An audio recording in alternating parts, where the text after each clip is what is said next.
Ireland, but we made the tour d'horizon throughout the whole situation we are facing. Japan, Venezuela, others, because when I'm meeting my good friend, we are not only discussing the issues people do think that we are exclusively discussing, but Ireland being one of the driving forces in Europe, we have to discuss other things than those which are more or less on the agenda. But nevertheless, we did so. And we are in total agreement when it comes to all the questions related to the Brexit. As far as the European Commission, myself, Michel Barnier, the whole of the college are concerned, we are sticking to the line. We promised the Irish, I did it myself in the Irish Parliament, Ireland will not be left alone. And so I have to make it very clear that the backstop is not a backstop for the pleasure of having a backstop, but that the backstop is needed for obvious vital reasons, and we cannot abandon the idea that the backstop has to be put into place, because the backstop is a guarantee for Ireland and is a guarantee for the European Union, because the Irish border is a European border, and the Brexit issue is not a bilateral question between the Republic of Ireland and the United Kingdom. It's a European issue, and that's why we cannot accept the idea, which is circulated around, that the withdrawal agreement could be reopened. And as the backstop is part of the withdrawal agreement, we cannot reopen the discussion on the backstop. I will tomorrow have the pleasure to welcome the British Prime Minister, and she knows that the Commission is not prepared to reopen the issue. This is the common position of the 27 and thus of the Commission. This is the position of the Commission and thus of the 27. So, Leo, please.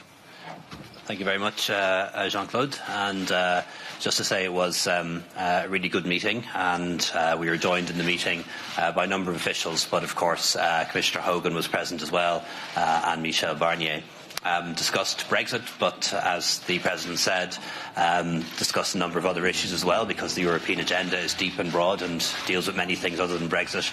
Particularly congratulated the President on concluding our free trade agreement between the EU and Japan, which is going to be worth hundreds of thousands to European countries in terms of jobs, in terms of further investment, in terms of further trade between the EU and Japan. Also the situation in Venezuela. And you'll know that Minister Coveney is particularly focused on that today, calling for the restoration of democracy, free elections, human rights and economic opportunity in that country, and some other questions relating to the ongoing efforts we're making to deepen the single market and prepare for the MFF negotiations. Obviously on Brexit, focused on the current impasse and our desire to conclude the withdrawal agreement and have it ratified both by Westminster and the European Parliament. We should not forget that both parliaments must ratify this, and I came from a meeting earlier in the European Parliament was a very strong view that no withdrawal agreement will be ratified by the European Parliament that doesn't do right by Ireland. And I was very pleased to have that statement reaffirmed. And of course we had some discussion as well on no deal planning. Ireland is increasingly prepared for no deal. We don't want no deal. We think it can be avoided. But obviously we have to prepare for it nonetheless, and have taken measures necessary, such as the emergency legislation, which will go through our Parliament this week, or this month rather, and also land we've secured at our ports, Dublin and Rosslare, and we'll put in place the necessary facilities to be ready on the 29th of March, should we have to deal with the no-deal Brexit, something we are increasingly prepared for. Also had a discussion on the kind of supports that will be put in place for farmers and for fishermen who may be affected by it. They'll be the most affected, but also for exporters as well. Means by which we can provide aid to farmers and fishermen, means by which we can intervene in businesses that are adversely affected, either to rescue and restructure them, or to provide capital loans to allow them to reorientate their business away from trade with Britain towards trade with the rest of the world. We've also agreed a joint statement, which I think should have been issued to you by now, which is our joint statement and the outcome of today's meeting. But just to say, as the President has said, we stand by the Withdrawal Agreement, which of course includes the protocol on Ireland, and within that, the backstop on Ireland and Northern Ireland. The Withdrawal Agreement, let's not forget, is already a compromise. It was co-designed with the British Government, contains large elements that they designed and requested. It's been agreed by 28 governments, including the UK government, and we very much stand by it. Obviously, of course, we'll always listen to suggestions that the UK government has to make, particularly in relation to the joint political declaration on the future relationship. But that is very much in the context of a future relationship discussion. Also, I'll be meeting Prime Minister May on Friday. She'll be coming tomorrow, coming to Dublin on Friday evening. We'll have dinner together, and we'll have an opportunity as well to discuss the situation and work together to chart a way forward. Donny, please. Tony Connolly from Irish Television, RTE. Taoiseach, notwithstanding Donald Tusk's remarks about special places in hell this morning, he also said that he was hopeful a solution could be found. Do you have a view as to which kind of narrow space Theresa May might find something that will work for her and get this agreement through the House of Commons? And secondly, did you discuss in any detail with President Juncker what might happen at the Irish border in the event of a no-deal scenario? Thank you. Well, first of all, I'm confident that a solution can be found. But we should bear in mind that the threat of no deal is not a threat that the European Union is making. It's not a threat that Ireland is making. This March 29th deadline is a deadline set in Britain by Britain, and it is open to the United Kingdom to request an extension to Article 50, provided there's a purpose to that, or to revoke Article 50 if that's their wish. So the threat of no deal is not one that Ireland is making, not one that the European Union is making, not one that has to be visited on our citizens, on our businesses, or on our economies. It's not our threat in any way. In terms of what can be done, obviously the joint political declaration on the future relationship, that can certainly be enhanced. And we've discussed as well in the past what assurances and guarantees could potentially be given to the UK government.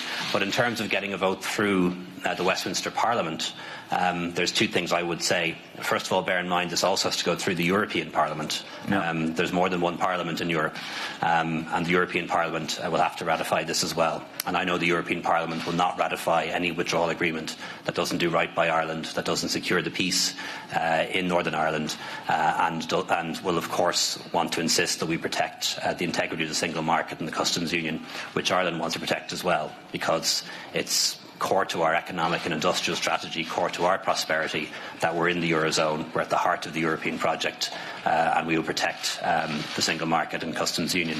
I do have a concern about this idea around alternative arrangements. We need to bear in mind that this majority that perhaps existed or did exist in the House of Commons for alternative arrangements probably only exists because alternative arrangements can mean whatever you want them to mean. And I don't believe that would have passed if people actually had to get into the detail of what alternative arrangements might mean or might not mean. That concept is there in the joint political declaration on the future relationship. It is something that can be explored, something we can talk about, but cannot result in the deletion of the backstop.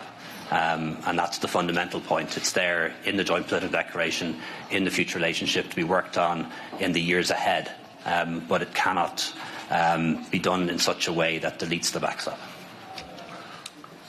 Kevin, please. Kevin Doyle. Oh, sorry. The Irish Independent.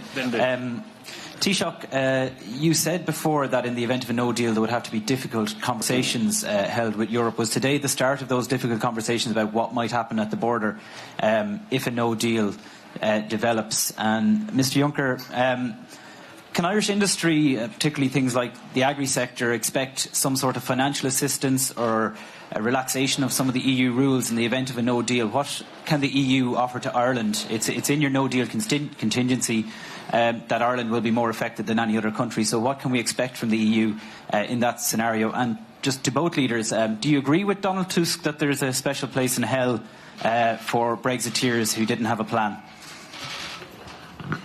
You go first. I'm less Catholic than my good friend Donald. So he strongly believes in heaven, and by opposite in hell. I believe in heaven, and I have never seen the hell apart during the time I was doing my job here. It's a hell.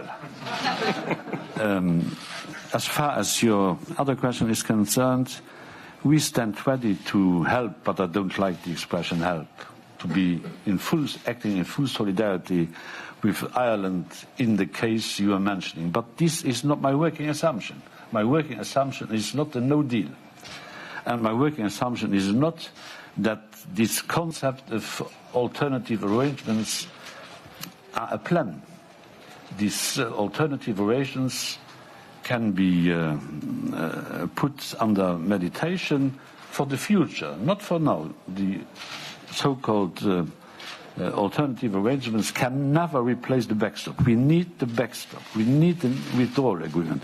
And when it comes to future relations, we can have a look into alternative arrangements, but they will never replace the backstop. There is no way to have a unilateral jumping out of the backstop, because the backstop is needed as a guarantee. A safety net is not a safety net if it can be destroyed by the unilateral action of one of the parties. So I'm repeating myself by saying we are sticking to the line we were mentioning since day one.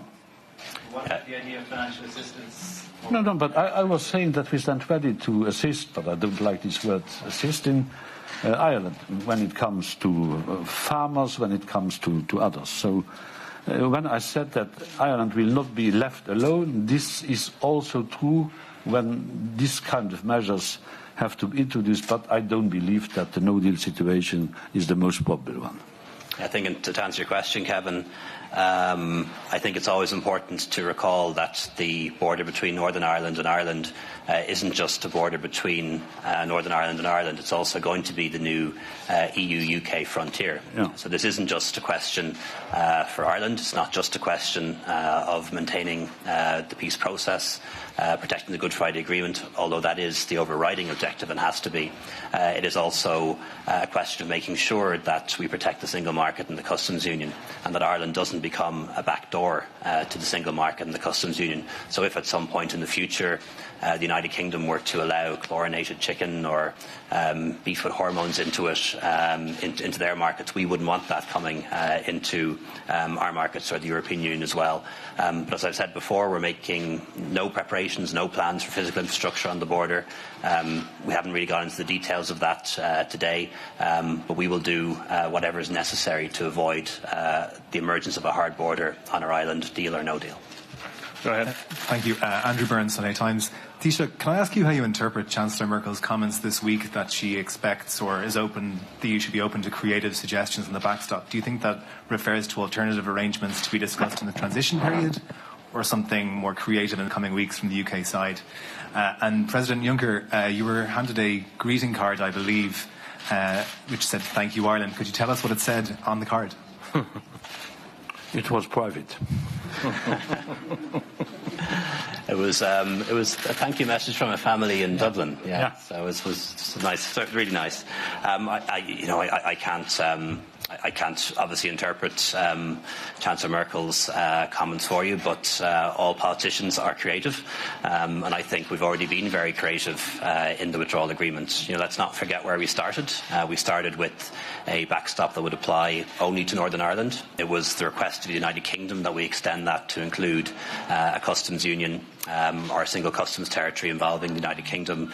At their request, we included a review clause. Subsequent to that, we provided a letter of guarantees. So, I think we've been very creative all along, and perhaps it's for those who have created this problem to be a bit creative now. Do you expect more suggestions from the Prime Minister on Friday?